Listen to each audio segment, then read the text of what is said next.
Hello, everyone. This is Rich, and you are watching an Indie Plus panel. So Indie Plus does these panels once a month, sometimes a little bit more frequently, but often only just once a month. This one is the subject is how to play RPGs or tabletop RPGs over Hangouts. And I normally I will submit for questions ahead of time, but we have some specific topics that these experts wanted to share with you and to talk about their experiences. And when I say experts, I've got some fantastically amazing experts among the panel tonight, and then me, who's here to field questions. So there will be the Q&A is on. So if you're watching this live and we don't hit a question that you want to know about, feel free to jump in and give us a question. But let me introduce the guests now. I'll start with Mad J. Brown. Jamal is part of the developer of RPG Note software, and he just happens to be the best darn Edge of the Empire GM I've ever personally known. How are you doing, Mad J? I'm good. You're too kind. Well, I'm just telling the truth, and I don't need to mention the part that you're the only Edge of the Empire GM that I've played with. I don't need to mention that.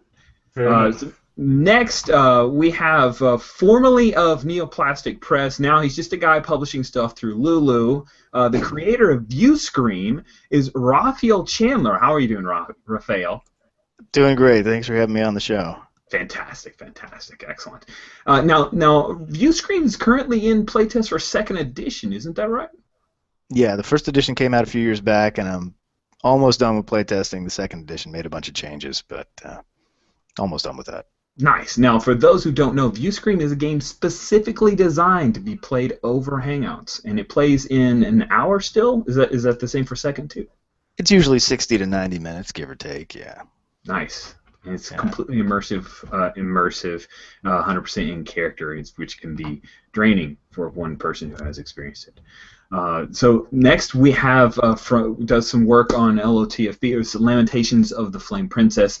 Also a big part of Contessa, which is a fantastic thing. She can tell you more about than I can. And also creating Bluebeard's Bride, we have Sarah Richardson. How are you, Sarah?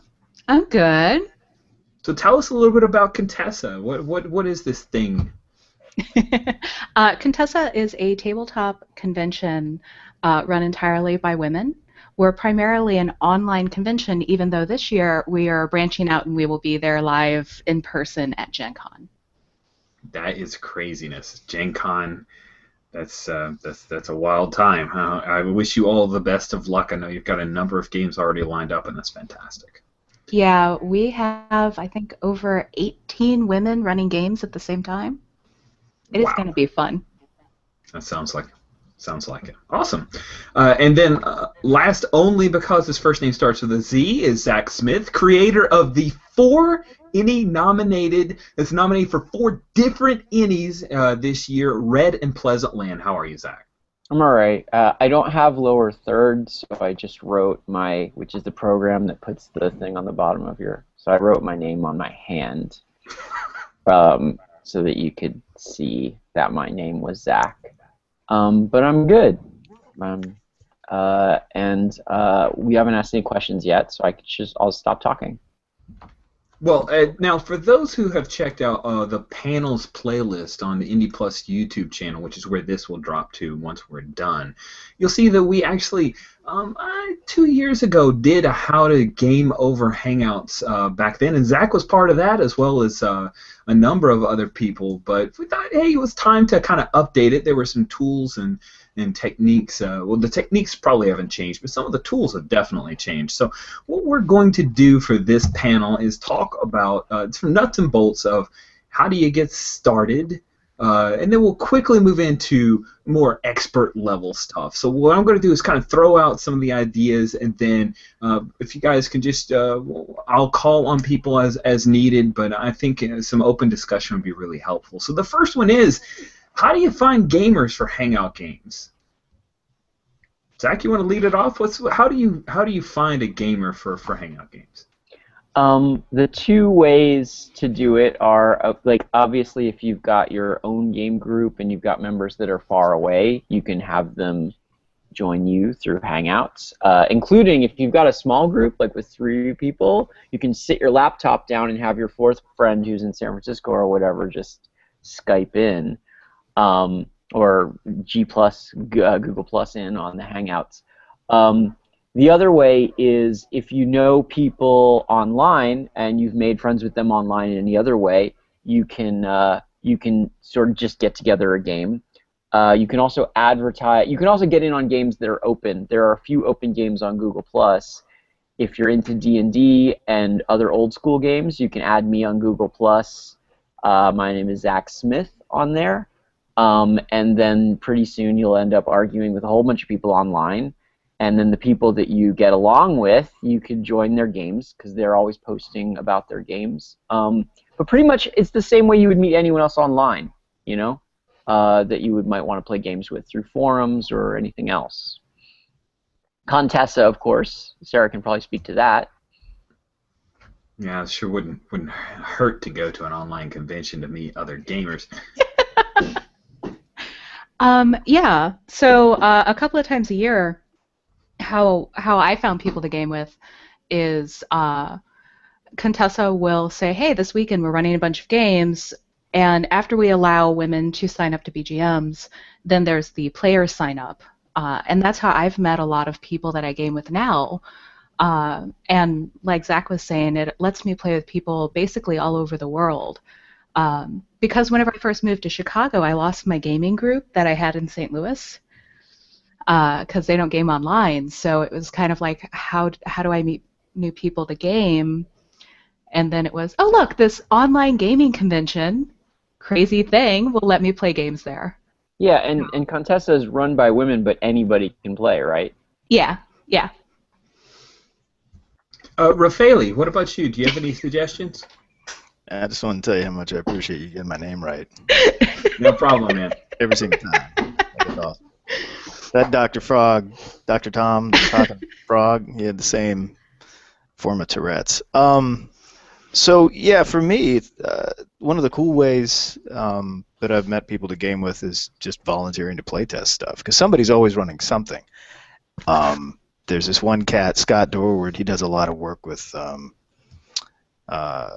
Cubicle 9, I want to say, is the guys who are doing World War Thulu Kickstarter right now. And he's like, hey, I need playtesters for an upcoming scenario. Anybody want to jump in? I'm like, sure. And so I get to game with his pals and meet all these cool cats from the UK and game with them, and now joining them for other games. And if somebody's like, hey, I just bought this cool new adventure. Does anybody want to play a game? So I volunteer to play with people, and that's how I meet new people, and that's how I get new games under my belt that I hadn't been exposed to before. So that's a fun thing. Also, to tell you the truth, observing how other people talk about online gaming. When people say, man, I was in this great Hangout game the other night, the GM so-and-so was really terrific, I think, wow, I've got to ask that person if they're running anything anytime soon. That's a good way to meet people to game with, too. Nice. Matt J., what about you? You just recently formed an online group, and how did you get all that going? So I'm new to online gaming for the most part. So the group I have are folks from at a convention, Forge Midwest. Actually, it was Origins we all met, but I met these guys at Forge Midwest first. We didn't get a Star Wars game together like we wanted to, so we threw out, why don't we all get together online? And that's like, well, we'll see you at the next convention, or we'll see you next time around. We say these things, but there was no real effort there, I think, to follow through. And then I thought, I haven't done any, so let me give it a shot. And I knew I owed you a game of Star Wars, and made the connections through G+, and we just jumped online and started running with it. So I'm kind of cutting my teeth here with this, but it's all brand new to me. So. Hey, let's stick with you on that, Matt J., because I think a lot of people probably who are watching this might be in your shoes. What are some of the things that you looked at when you decided, okay, I'm gonna step online and game on Hangouts? What were some of the things that you used to educate yourself or get ready for it? I started looking at what software everyone was using. So I looked at some YouTube videos. I looked at some of the software that's available for gaming, Roll20, Fantasy Grounds, just raw G+. and I was trying to find something that fits my style at the table, and something that would be easy to manage while we're playing. I didn't want it getting in the way of actual playing at the time, and I thought I would just run with G Plus because that was pretty much stripped down. Then I would add stuff in as we went along, and right now it's still mostly all G Plus with Roll20 plug-in added, but I don't use a whole lot of the Roll20 stuff yet because it's still new to me. I'm not used to all the bells and whistles yet. Cool, cool. Hey, Zach, I want to jump over. I know you've been doing a lot of Hangout gamings, if I remember correctly, from the original panel. Like as soon as Hangouts were a thing, you were trying to get games together. Yeah, my friend Satine a few years ago said that, she said, "Oh, have you heard about Google Plus? They have free multi-person video chat." And then I put a thing on my blog, like, it was in the middle of the night. I was like, who's awake? Just people who read the blog. And we played the first game, and I think that was like the first ever G Plus game, and then we kind of went from there. So Raj, what was your question? Like, what are some of the games that have worked best for you in your times of playing games on Hangouts? I think the simplest way to put it is probably the game that you like and are more comfortable with the best is the game that, works the best. Because if the GM, you're comfortable with it, G Plus gaming is just slightly different than regular games in that you can really only have one conversation at a time. Like in this panel, you can't really have cross-talk. Like Jay can't be talking to Sarah while I'm talking. And so it helps to have a system that you know well, because you can't have this person over here like getting out the rule book and explaining to this person the thing on their character sheet. So something that you're more comfortable with. But other than that, I don't see any particular game that like works better than any others. Obviously, things that have like miniatures and stuff are going to be more complicated, but I run pretty much everything without any mechanical support at all other than the vid chat. Like, people just roll, and if they lie about what they rolled, then that's between them and their god. And, they just know that they're a cheater, which is just like if you test your dice by rolling them in water and you find out they always roll 20s and you keep rolling them anyway, that's on you, man. So, but most of the time people, but yeah, that's it. I'm not going to babble. Cool. Sarah, what about you? What are some of the games that have worked really well for you? Sorry, I'm still giggling over the dice thing, because an ongoing joke with a game I'm currently on that's Dungeon World is I'm the only one who physically rolls dice, and they're always teasing me that I must be lying, and it's like I wouldn't lie and fuck up my character this badly, even though that would be fun. But it's definitely good-natured teasing.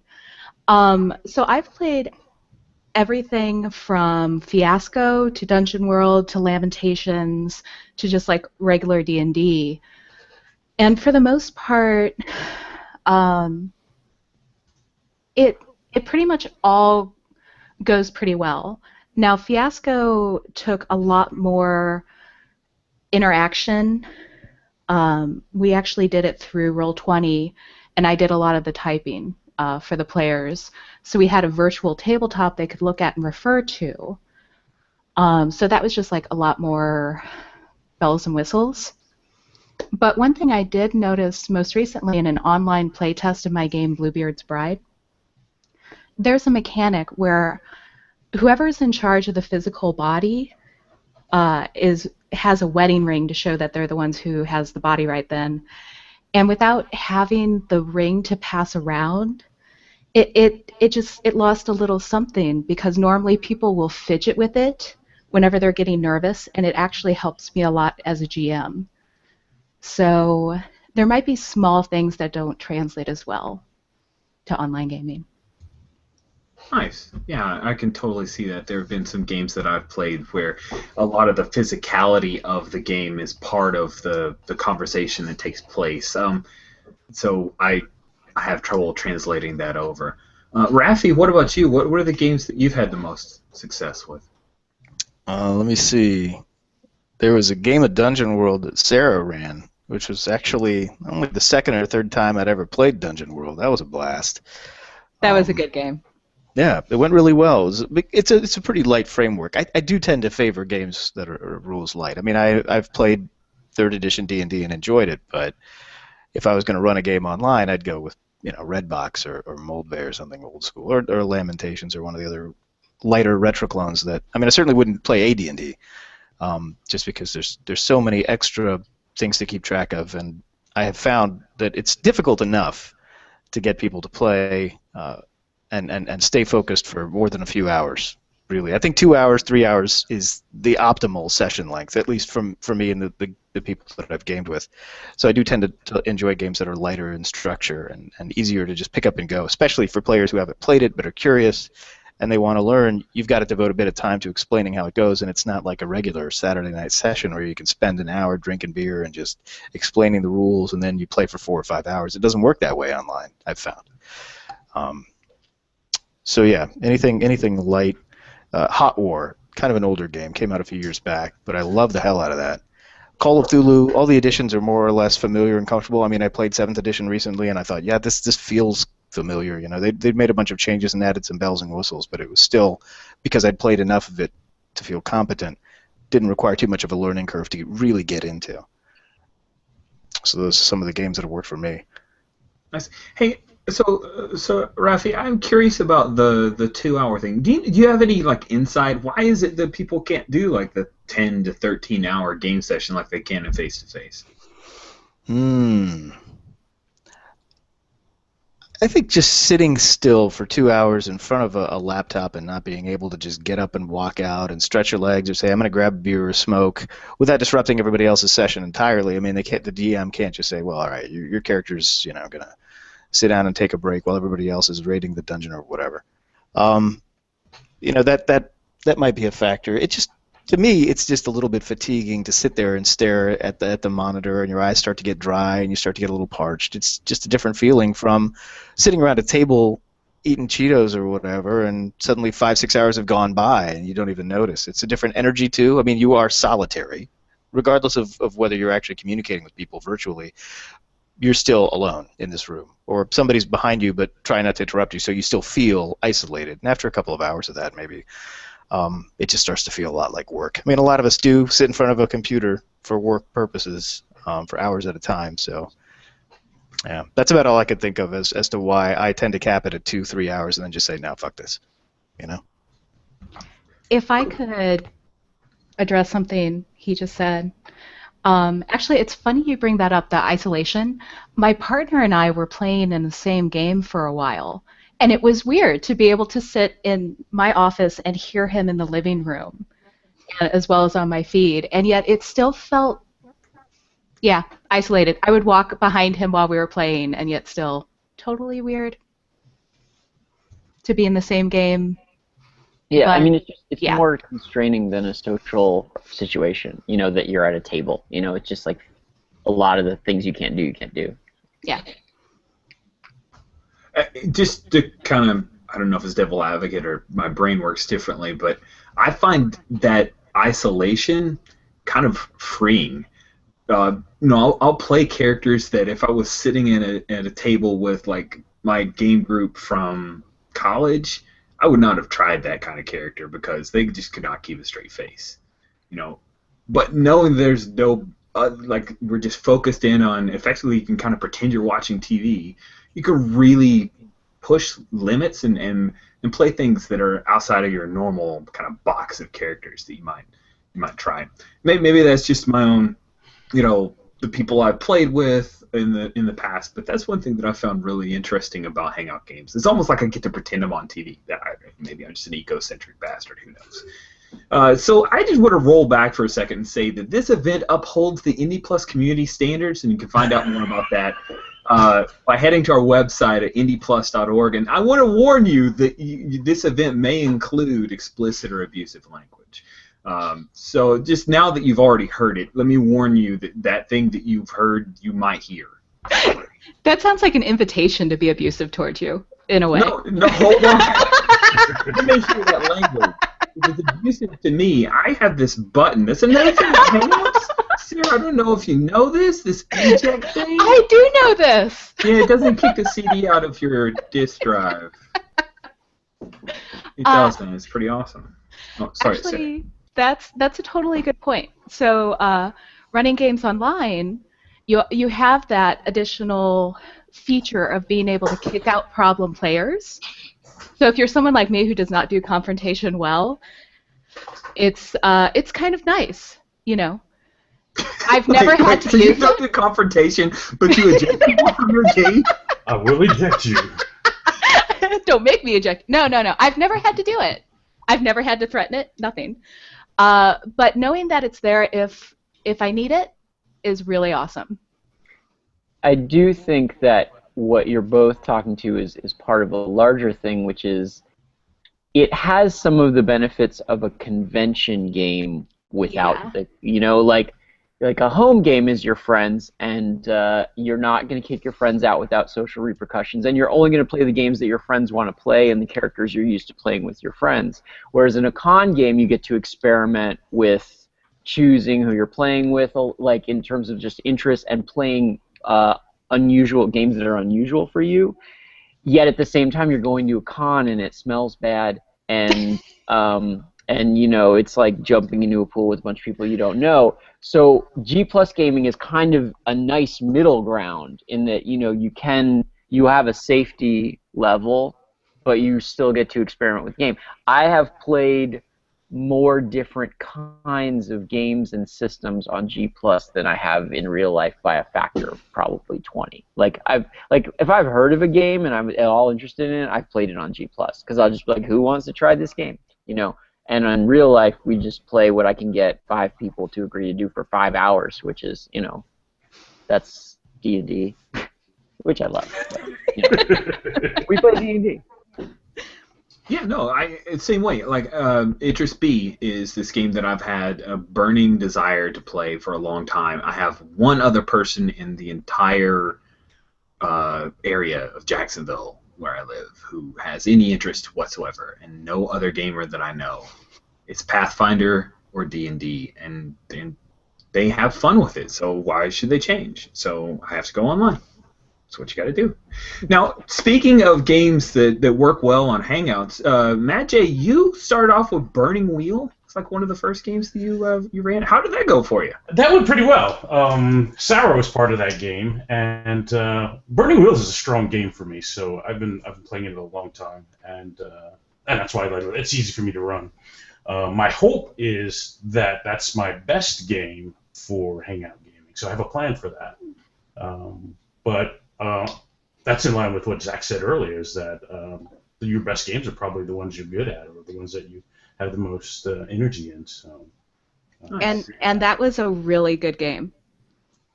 I know. I wish I could have you guys all over.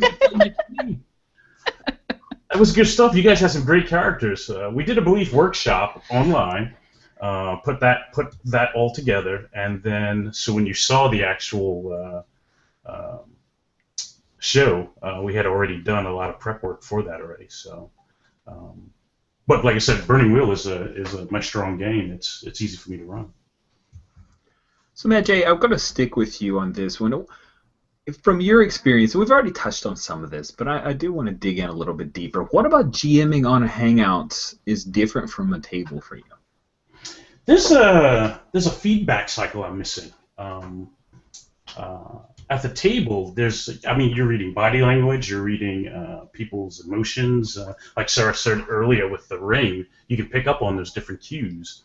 And for me, it's new right now. I'm not picking up all the cues quite right. And I'm hoping there's other stuff there or other nuances I'm missing, and I'll catch up to those. But right now, that's what I'm missing as the GM, and I'm having to kind of wing some things. Even now, we're having this conversation, and there are cues that I'm missing that I can feel it.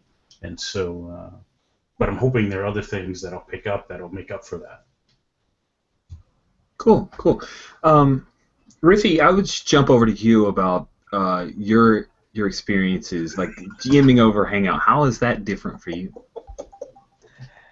So it's I feel like there's more of a performative aspect when you're playing online, because at the table there's more of an interactive aspect where I will literally draw a part of something.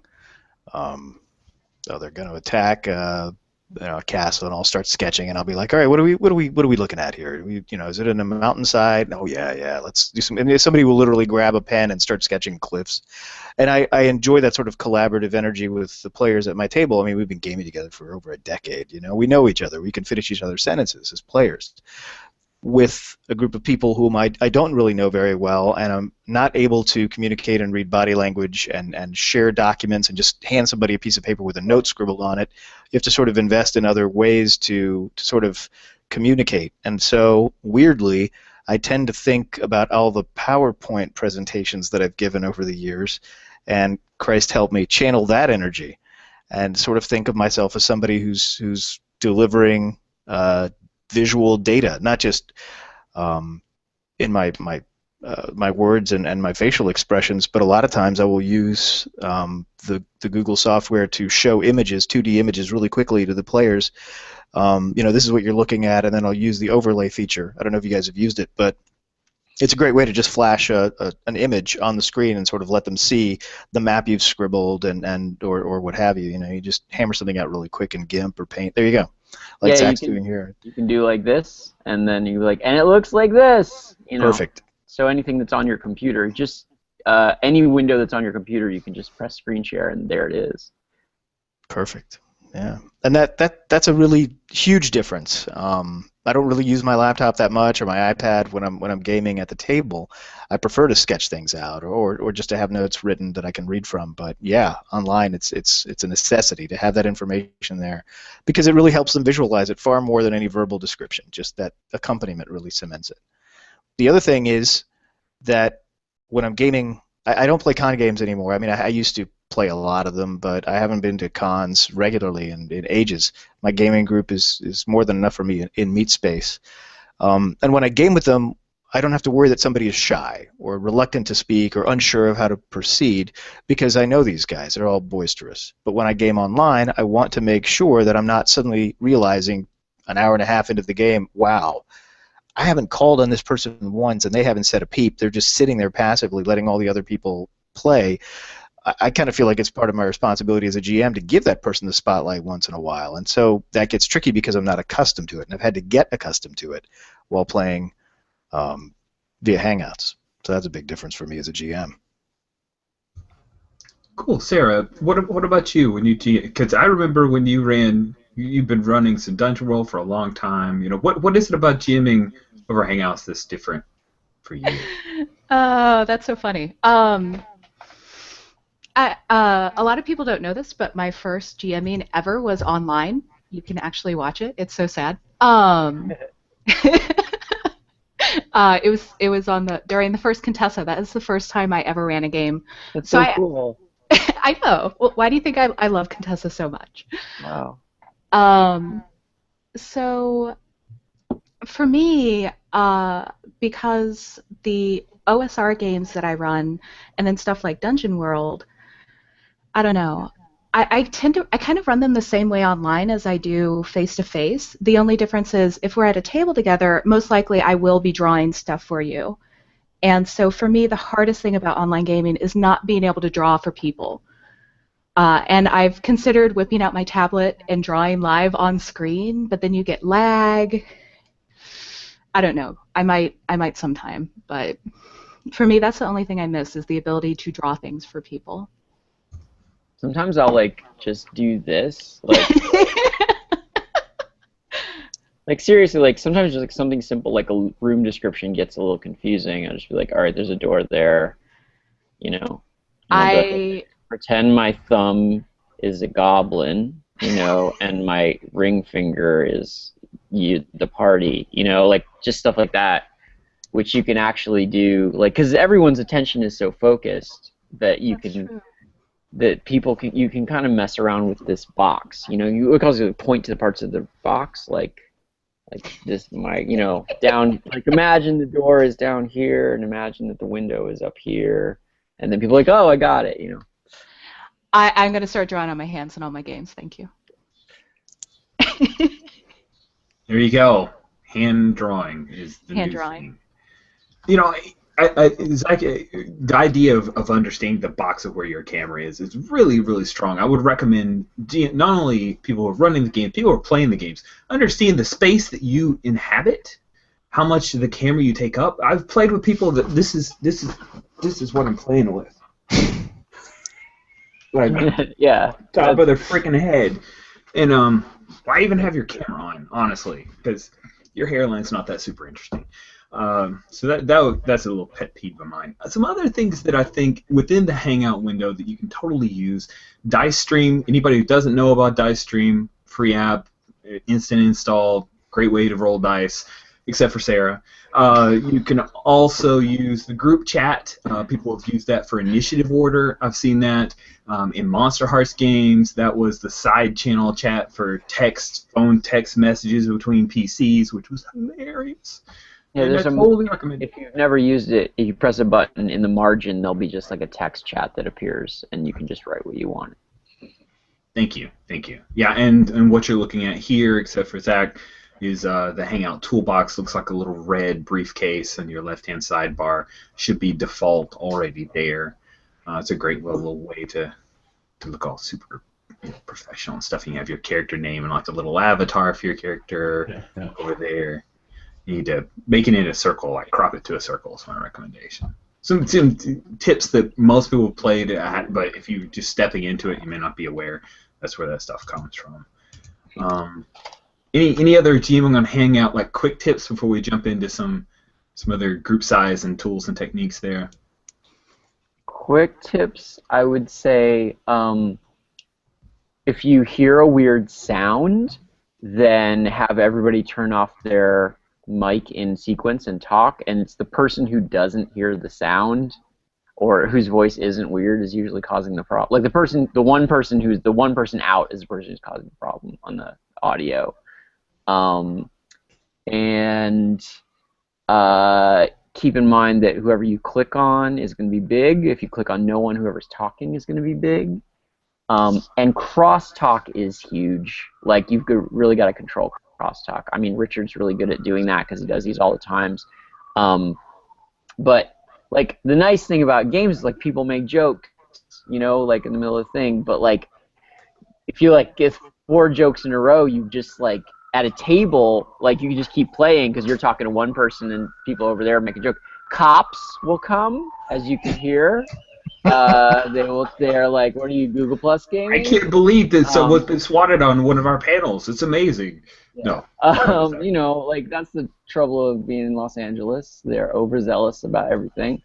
But yeah, you really got to watch out for crosstalk in a way that you don't in regular gaming, especially when you have a time limit. I think one reason that time is weird on G Plus is another quick tip. They're getting long and ceasing to be quick, but this is important. You're playing with people in different time zones. So, I'm playing I'm starting at like 10 p.m. on my time, but I'm playing with someone in Australia who just, and then I'm playing with someone with England who just woke up. So they've only got a couple hours before work. So a lot of times there's a short window, so you kind of want to cut down on extra stuff so you get the game in because all these people are, other places in the world. I don't know if there's any other quick ones. Those are really helpful. The time zone thing is huge because that's a super advantage, right? I have a group on Sundays. It's my intercontinental group. I have people in Belgium and Finland and Norway and all the way in Minnesota, like crazy. That are all getting up at various times, and one of them is, it's like afternoon for me, and one of them's like, I really need to go to bed because it's almost 11 o'clock. Please hurry up. So let's move on. What's the best? I'm going to start with you, Rough Trade. What is the best group size for your favorite Hangout game? 4 people. 4 is ideal for me. Why is that? Is that 4 plus GM or just 4 total? 4 total. It just seems to me to be a perfect number for the way that I game, for the way that I play. Most of the games with 3 people felt a little empty sometimes. 5 or 6 people felt so crowded that there wasn't enough time for everybody to do at least 3 cool things, and that's kind of my ridiculous and arbitrary rule of thumb for a good gaming session is everybody got to have at least 3 really interesting moments where either something funny happened, something exciting, something that moved their character forward in some way, something memorable, in other words. At least 3 big moments other than the usual gameplay. And if you have too many players, it cuts down on the amount of time everybody gets to say things, frankly. So it doesn't matter if you're playing something like a GM-less game like Durance or Fiasco, or something with a traditional DM role like a D&D game or Retroclone. 4 works for me. When you were looking to make your group, Matt J, what were your thoughts around, and what are your thoughts now about how many work for you? I think I like 4 plus the GM. Face-to-face games, that's perfect for me. I think that's still good right now. I did the Burning Wheel game with 4 plus myself. Our game is a 4 plus myself, so I think that's a sweet spot. I think that works. I feel 5 or 6 does get crowded. So yeah, 4 I think is it. Cool. Sarah, do you have a different magic number? I had to look it up. I think the last D&D 5e game I ran online was like 6 players plus myself, and it felt a little big. And all that required was me checking in with everyone more frequently, or at least that's the biggest difference it felt like to me. Is making sure that everyone felt they were getting enough attention, like Raphael was saying. So it felt a little too big, but it was also like intro to D&D 5e. So most of the time, yeah, I'd say 4 plus the GM is the sweet spot, depending on the players. So yeah. Yeah, depending on players. What do you mean by that, Sarah? I'm curious. It's totally a jab at you. I mean, come on. No, I'm joking. I'm joking. I'm saying that... I think you're being abusive, Sarah. I'm trying really hard. No. I think that players who are experienced in a game, you can have more players than people who aren't experienced in a game. So like the D&D 5e game, the players who had already played D&D helped keep things moving along smoothly, just like they would in a face-to-face game. And then, Rich counts as like half a player. So. Damn. I take up less time that way.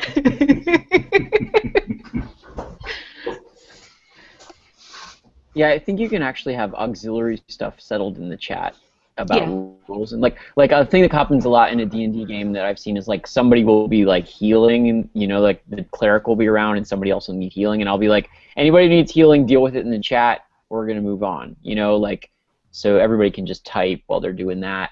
Other things about rules, like I'll be like, wizards go last. Put the rules. If you're doing a spell that's weird, just paste your rules into the chat, because there's a lot of that stuff for D&D anyway is all online, so you just cut and paste. So that's like just managing that. Like you have the talking space, and then you've got the chat, and then the players can kind of screw around in the chat, and they always put jokes in there. So you can kind of, if you use the chat, but I find personally building it so I don't have to pay attention to the chat unless someone directs me over there is the way I like to GM. Like someone says, I put what I'm doing in the chat, I'm like, how was I supposed to know? But if somebody tells me, oh yeah, I put this in there, then that's great, that's perfect. But like, see the space that you've got and manage it. Also, I do think that the longer you play with a given group, the more of these expectations and simplifications can kind of be expanded. Like if you play with the same group for a year, you can start to have 6 or 7 people, and it works, and you can play for 4 hours or 5 hours, and it kind of works better because We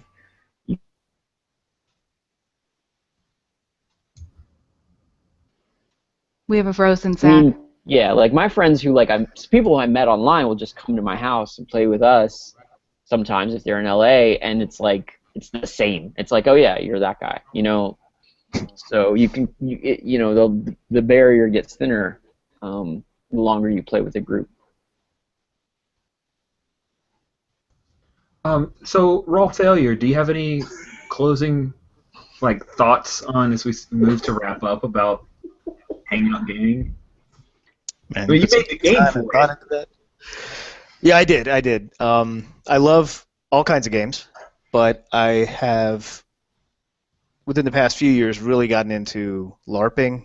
Mainly the types of parlor LARPs where you sort of keep the costuming to a minimum. Really, there isn't any real costuming to speak of. There aren't really any props. Maybe a few sheets of paper to sort of explain some of your characters to you. Things like The Tribunal or Maroons by Jason Morningstar.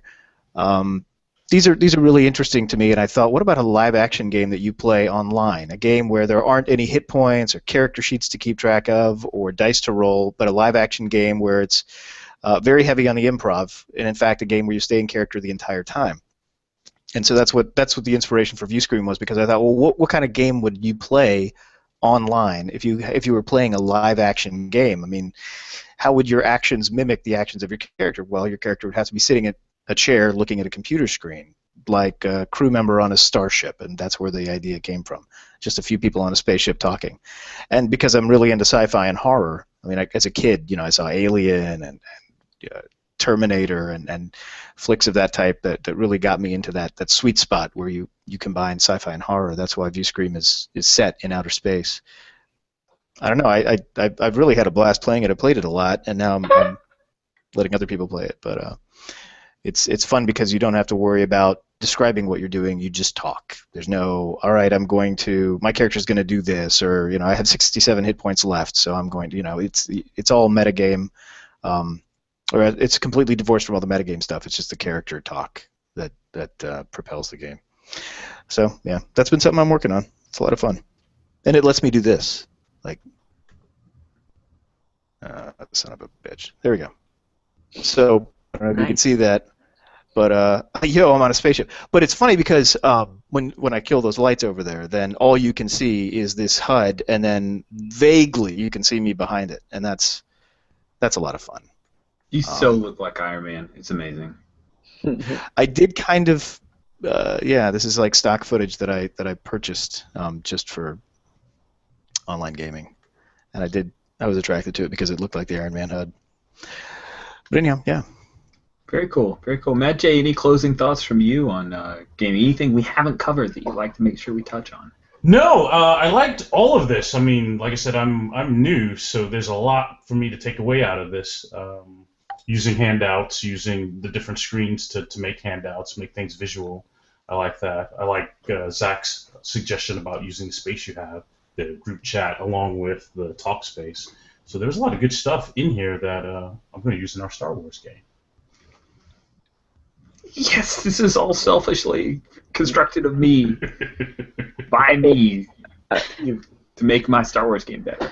Sarah, any closing thoughts from you? And Contessa-related stuff coming up other than Gen Con, like online stuff? We're kind of in like the middle of Gen Con stuff, so we'll be planning the next online con after we get back and after we've had a moment to breathe, hopefully. But really my closing thought would just be, although using the techniques we've talked about makes your game better, just remember that there are lots of other geeks out there on the internet who would like to pretend to be elves with you, and you should come and play with us, because it's a lot of fun. Absolutely, absolutely. Well, thank you all. Thank you, Zach. Thank you, Sarah. Thank you, Raphael. Thank you, Mad J. All of you have been fantastic. And if you've got some questions that we haven't answered, feel free to hit up Indie Plus or ask it on the comments on the YouTube channel. We should see that, and we'll get you an answer. And hey, any one of these folks are interested in playing games, so if you're interested in some kind of time zone that could possibly work with us, you never know, let us know. So thanks. Again, this is part of Indie Plus, and so if you like this video and other videos, we have a whole playlist of panels. We have the Dr. Tom the Frog Show, which has had several, in fact, almost all of the people here on as guests. It's a little talk show that's quite enjoyable and take up 10 or less minutes of your day. on YouTube, and a number of other fine things, from demo games, games that are on Kickstarter if you want to see some people play it. This Dungeon World thing that Sarah does is pretty amazing, and Chain World is a fantastic experiment of craziness that happens every other Monday night. You should totally check out. So we got a bunch of stuff, and you can subscribe to us by pushing a button that is in one of these areas that I'm pointing to now. So thanks all of you for coming on, and thanks for watching. And everybody have a great night. Thanks for having me on, man. Thanks. Appreciate it. Bye.